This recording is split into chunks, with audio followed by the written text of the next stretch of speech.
Hello, everyone. Happy Friday. Welcome back to the Cheeky Couch podcast. It is Friday, September 2nd. As it is September, I am wearing my first old fisherman's sweater of the season. It's still a little early. It's like 90 degrees here in Jersey, but I could not wait. This one's my favorite. I actually got this one in the thrift store. Since it is Friday, we're just going to talk about some things that have been in the news this week and kind of what's going on. Real quick reminder, if you guys are listening to this on Apple Podcasts, Spotify, Stitcher, I would so appreciate a episode download, a subscription, a review. It helps me immensely since I'm really just starting off this podcast. Later in the week, I have a podcast exclusive episode. I'm starting a new little series, Celebrity Divorces. These celebrity divorce episodes will be exclusive to my podcast as well as YouTube members. Shout out to my members, all 20 of you darlings. I will see you tonight on our live stream at 8 p.m. Eastern Standard Time right here on YouTube. And starting next week with the very first episode of We're Celebrity Divorces, it will be exclusive for you guys. Thank you guys so much for signing up. I appreciate you so much, and I really hope you enjoy these videos. If you have not yet joined my membership, I will link it down below for you guys. It gives you access to our private Discord, and every Friday at 8 p.m. Eastern Standard Time, I have a little private live stream where we can just hang out and chat. And yeah, you can read all the benefits down below. If you guys do sign up, please come to the live stream tonight. I would love to have you. If you've been on the internet at all within the past 24 hours, I'm sure you will know that Kanye is absolutely just unloading on Kim as per usual. Speaking of celebrity divorces, they're in a bit of a nasty one themselves currently, which is so sad to see. I know Kanye has rejected his divorce papers a bajillion times. He's firing his lawyers left and right. Lawyers are quitting on him. He's being very, very difficult. I really hate this. I don't know what the details are, so I try not to judge too much. But from my very broad spectrum, from my view way back here in the nosebleeds of their relationship, I think he's trying to hold her hostage, and I think he's trying to torment her. That's my personal opinion. Again, I don't know the details. Maybe there is something important in the divorce that he just is not okay with and he doesn't want to accept. And that's fair. There are children involved, obviously, in this divorce. And maybe he just still is not happy. But having said all of that, what Kanye is doing will certainly not make this divorce proceeding any easier. Kanye is posting his text messages with Kim Kardashian publicly on Twitter yet again. I don't understand why Kim continues to text Kanye. And I know that seems like, how do you not text the father of your children? You'd think it's so easy, but this is not his first time outing their private conversations. I would feel so unsafe if I were her to be texting him because I know he can post it in a moment's notice. I mean, Instagram literally banned Kanye just a few months back for his kind of outrageous actions on Instagram. Whether you think that's okay or not, that's your opinion. I know people feel differing ways about that, but let's talk about these text messages here. The root of this problem seems to be the children and where they go to school. If you did not know, Kanye has opened his own school named after his mother, Donda. I don't know the curriculum of this school. What kind of teachers are here? Is this do you have to license schools? I know nothing about opening a school, but I'd have to imagine, can he just open a school? Did he go through all these right qualifications? I might need to do a deep dive episode into this Donda school situation because it really intrigues me. Kim clearly does not want her children attending the Donda school for their main education. It seems to be a point of contention in their relationship. We don't know what Kanye was saying before he posted this very screenshot.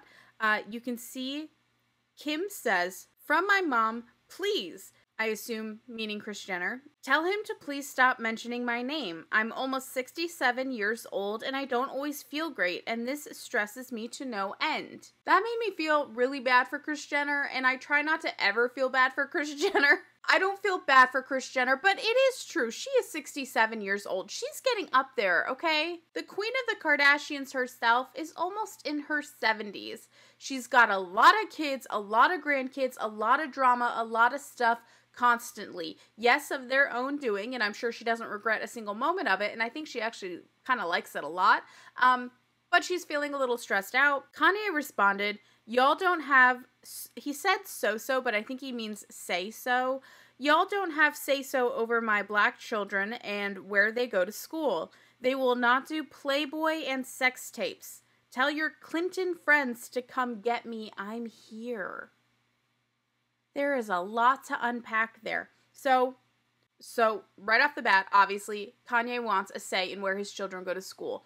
Fair enough. I imagine the whole fight is whether they're going to attend probably a really nice, expensive school that I'm sure like the wealthiest of the kids go to in the nation.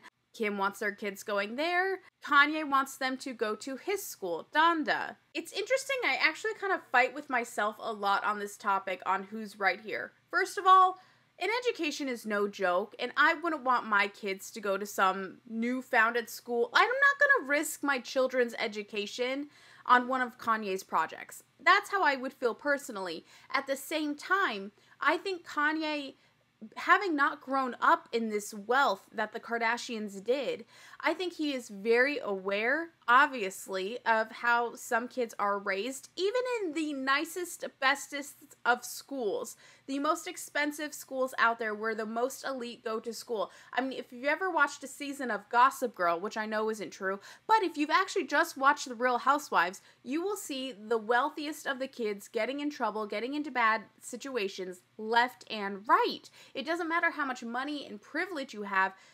It almost seems that these really wealthy families and these really prestigious elite groups, it almost breeds trouble. At least that's what it seems. It doesn't seem any safer or any better than a public school, in my opinion. You know what I mean?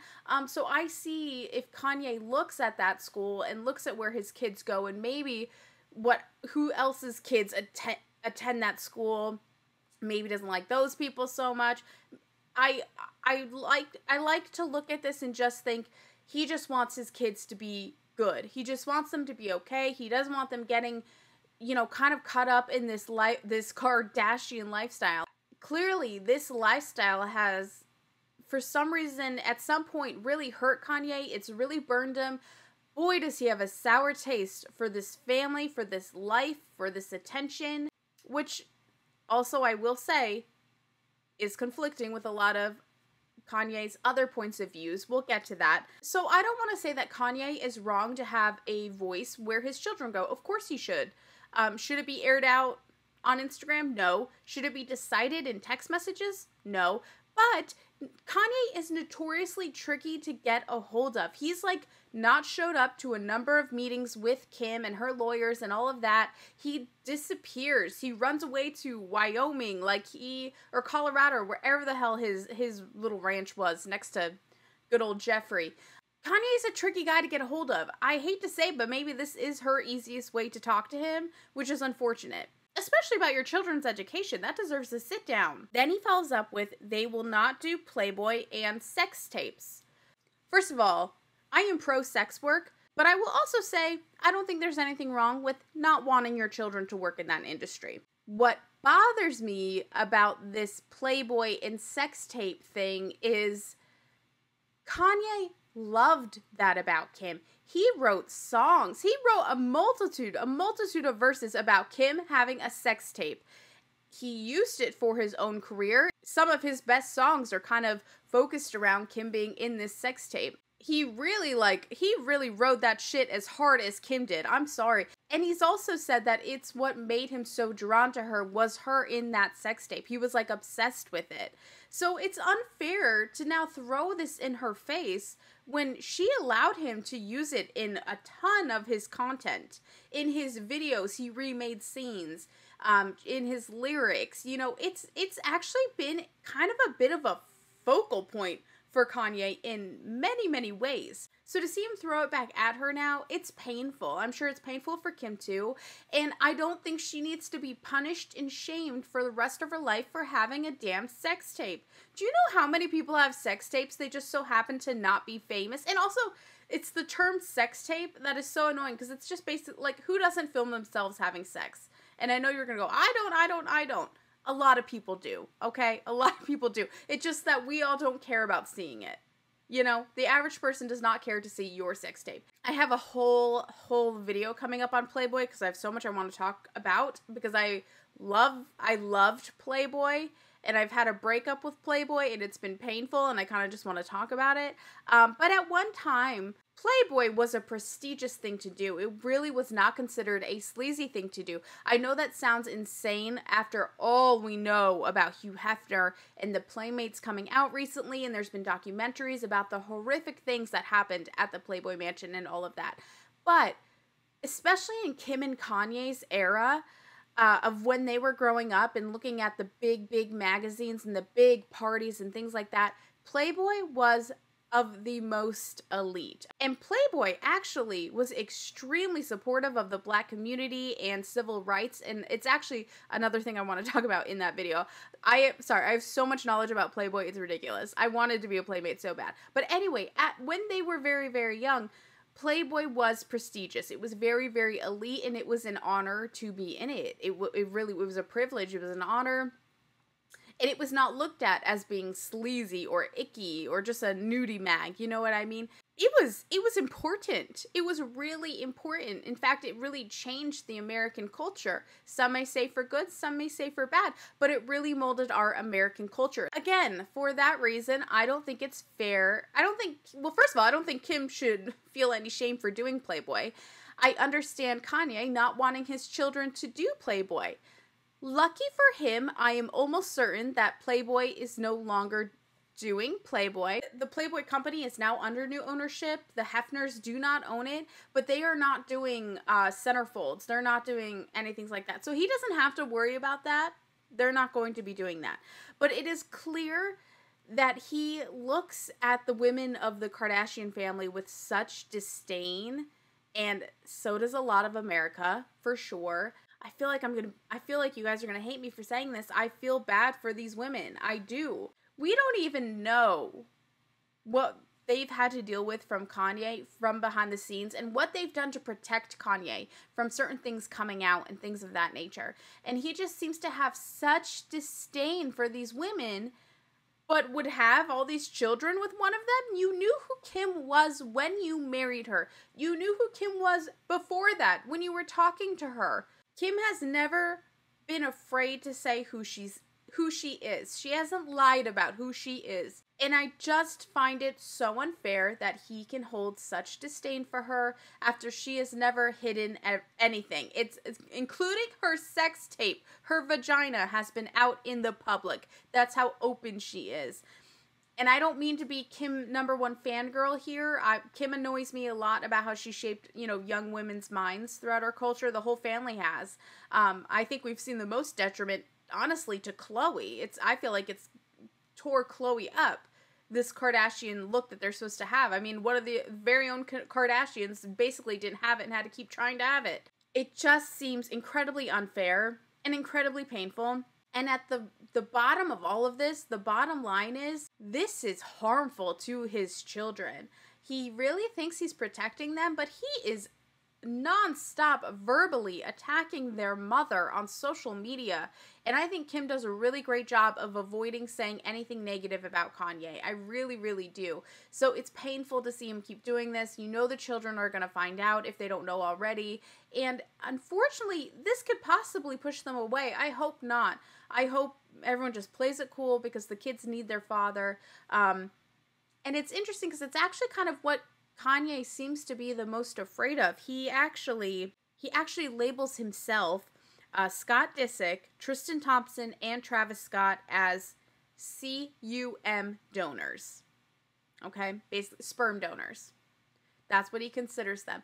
And it's like, if that's what you don't want to be, I would stop dragging the children's mothers all over the internet and embarrassing them, humiliating them, because the kids are getting old. They're going to be humiliated and embarrassed, and they're going to want to create distance. And I hate to even bring up the situation because I don't really know the details, but it's kind of like Britney and her children. There's a bit of a distance there. Not that it's the same situation, but Kanye could easily do that too with his outbursts and with his emotions and energy being put all out there on the internet. And again, this is only what we see. Imagine everything we don't see. In another post, Kanye put a popcorn emoji in the caption, by the way. Kim said, "Can you please stop?" Kanye said, no, we need to talk in person, which I agree. I hope she's not avoiding talking to him in person. I actually doubt it. I think she'd much rather do that than deal with him over text message and leaking their text messages. He says you don't have say-so of where the kids go to school, why you get say-say, and then he says, because you're half white, ? Which is true. She is half white. That feels like an unfair comment. He knew she was half white when they started dating. Not that she tries to look half white. She doesn't. She definitely tries to make it look like she's not white, in my opinion. Gosh, like, Jesus. Wow, Kanye. I don't think she's trying to have a say because she's half white. I think she's trying to have a say because she cares about her children's education. You know what I mean? And then the previous text message where he said, tell your Clinton friends to come get me. I know there's a lot of conspiracy theories about the Clintons and who they've, taken care of, if you will. I don't know that Kim is real tight with the Clintons. I know that they actually are friendly. I do know that, but I don't know how tight they are with the Clintons, and I'm not getting into these conspiracy theories. And then he posted one that said, ask Pete how those tattoos of my kids doing in the trauma unit. Is Pete in the trauma unit right now? I have not seen this, but I will say I thought it was incredibly gross and inappropriate if he did to tattoo his kids. I believe it was everyone's initials, all the children's initials on his neck or something. I thought that was incredibly inappropriate, and it made me think, I know that Pete struggles with mental health as well. It made me think that maybe he needs to work with somebody a little bit more. And I think the whole family probably has to here. I mean, everyone has mental health issues. It's not a shame thing. I'm not diagnosing anyone. And even just day-to-day stresses, you need someone to talk to about it. But I will say that I think that Pete, if that was really their initials, after only talking to Kim for a few months, dating Kim for 6-7 months, you're not well. You're not well if you do that. That's way too soon, Pete. Way too soon. And he has a history of this, and I worry about him. So I could really understand. If I was a parent, that would piss me off. I hope Kanye has a good Labor Day weekend. I hope he's able to see his children, and I hope everyone can just calm the fuck down. And I hope he keeps his shit off the internet. It's not good for the kids. So briefly, I want to talk about this Sydney Sweeney situation, the absolute darling of Euphoria. As we all know, she had a birthday party for her mother. It was her mother's 60th birthday party. They threw her a hoedown, and naturally, people spotted on Sydney's family members, actually her brother's Instagram, a lot of kind of MAGA merch or mock MAGA merch, but there were some Blue Lives Matter t-shirts. There were the red hats, and it said, make 60 great again, referring to her birthday, obviously. And so people freaked the F out to figure out if Sydney Sweeney is a Republican or a liberal. I'll be honest with you. I don't see Sydney Sweeney being a straight Republican. I really don't. I think she could probably, a lot of them love to say things like this. They'll say, I'm more socially liberal. I'm more fiscally Republican. Like something like that. You know what I mean? Those things are so annoying. Like just say you're a Republican. But I really don't think Sydney Sweeney is. I just think she wouldn't take on the role she has if she was. But who knows? Maybe, when you're just trying to make it, you'll do anything to make it. What I do want to say in defense of Sydney Sweeney, I'm only speaking as myself, a white person. I don't want to speak for all white people. But I really feel, you guys, I am as far away from Republican as they come. As you probably know if you watch this, I am a democratic socialist. I am very, very liberal in my ideals. And I have some of the most MAGA-loving family you could imagine. I am from South Dakota. I have family in Nashville. I have family, step family in Iowa, Idaho, one of those. I'm frequently around a family member who wears MAGA merch, wears all the crazy Republican propaganda that you could imagine. And I'm not saying it's easy. It's difficult. It's really, really difficult. I know for both of us, for myself and my MAGA family. It's really hard looking at each other. It is. It's hard being in the same room. It's hard to even have a conversation. And I'd be lying if I said the past 4 or 5 years there wasn't a huge lack of conversation, and if there wasn't a lot of snark and just animosity for sure. I think a few years ago, I was saying I want nothing to do with them. I'm done.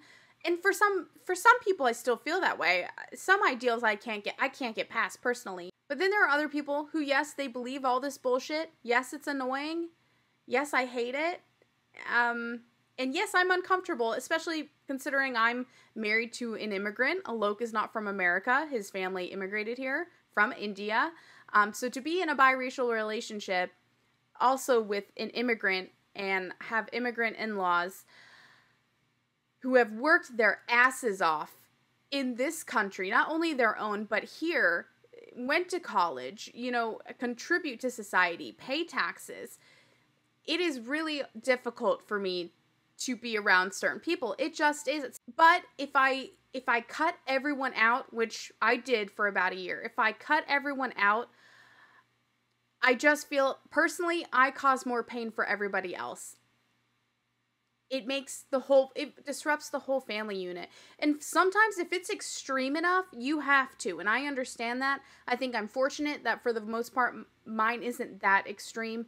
Though they listen to Ben Shapiro and nut job podcasts and shows, and they're into all these right-wing conspiracy theories, and they wear all the shirts and the merch. The most that they're doing is sitting at home bitching. You know what I mean? I'm not even convinced that they vote. I'm not convinced that they vote. At least the ones in my family that I'm talking about. I think it's a lot of people who love to just bitch, and that's all it is. At the end of the day, I will cause my family more pain if I completely write them off and don't come around. Because I did, and it was difficult, and it's difficult for everyone. So I just feel it's wrong to crucify Sydney Sweeney in this situation, simply because I don't think you can have a white person not have a MAGA family member. I think it would be very unique, especially in the Midwest area, which they're from, to find a white person who doesn't have a MAGA family member, a MAGA friend. Yes, it fucking sucks. Yes, it's uncomfortable. But what the hell am I going to do? Just like, what are you going to do? What are you going to do? It is what it is. And I don't want to go any further because I could talk about this politically literally all day. I love this type of shit. I love talking about this, but I know this isn't the place for it, and I know no one actually truly cares, so it's cool. I'm not writing Sydney Sweeney off specifically because of her family. Now, we don't know her opinion. I don't think she's that Republican. I actually don't think she's that political. I really don't. Sometimes they're just not that political, and that's fine too. That is it for today's Cheeky Couch. Thank you guys so much for watching and listening. Don't forget, tonight, 8 p.m. Eastern Standard Time, I will have a new live stream on my YouTube channel. If you haven't joined yet, click the link down below and you can join our YouTube members, and you can join our Discord and hang out and have fun. It's a great time. I appreciate you guys being here, and I hope you have a great weekend. Bye!